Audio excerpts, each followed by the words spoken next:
watu hawanufaiki na usomi wako.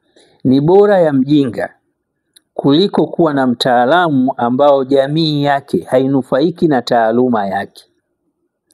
Leo ukitizama China wanavyoonyesha mawazo yao, vifaa wanaotengeneza kutokana na mawazo yao, namna gani taifa lao litazidi kuwa imara kiuchumi, kwa sababu raia husika wanaonesha vipaji vyao kutengeneza vitu ambavyo vinaweza kusaidia watoto wa mataifa mengine.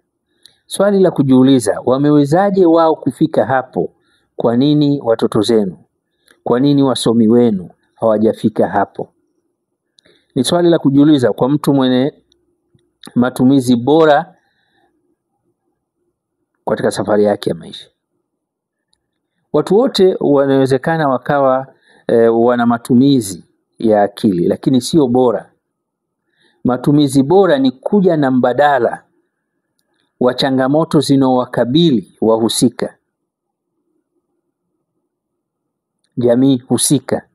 Unakujaje na ufumbuzi wa tatizo au changamoto hiyo? Ni jambo muhimu sana kuchukua hatua, kutengeneza mazingira rafiki ili watu wajivunie mali asili yao.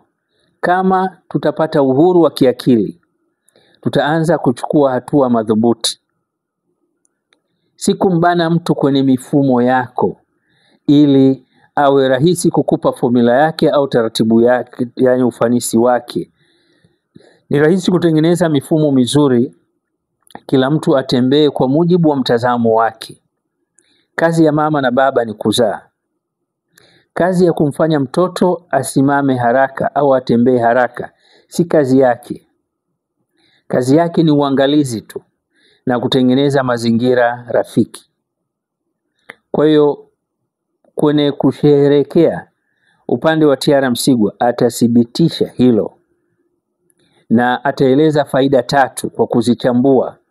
Faida nchi itakayopata, raia husika atakayepata, na faida itoingia katika taifa husika. Ni matumaini yangu ushahidi huo unaweza ukaleta chachu ya mabadiliko ya kifikra katika sehemu husika, hasa kwa Waafrika husika. Kwa hiyo ombi langu kwa Watanzania, ombi langu kwa wana Afrika Mashariki, tusipoteze muda mwingi kujilaumu au kulaumu. Tupoteze muda mwingi kutafakari tunatokaje hapa tulipo, kwenda mbele zaidi, kupiga hatua zaidi, kusimama imara zaidi. Ukipoteza muda mwingi kulalamika, maana yake unaruhusu kuonesha uwezo wako wa kutafakari na kuja na majibu ya changamoto uliokuwa nazo ni hafifu mno.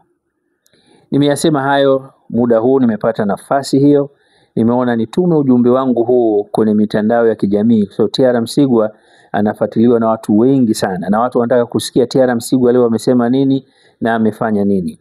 Kwa leo ni hayo, lakini nitapokea ushuhuda huo nami nitauwakilisha ushuhuda huo sehemu husika.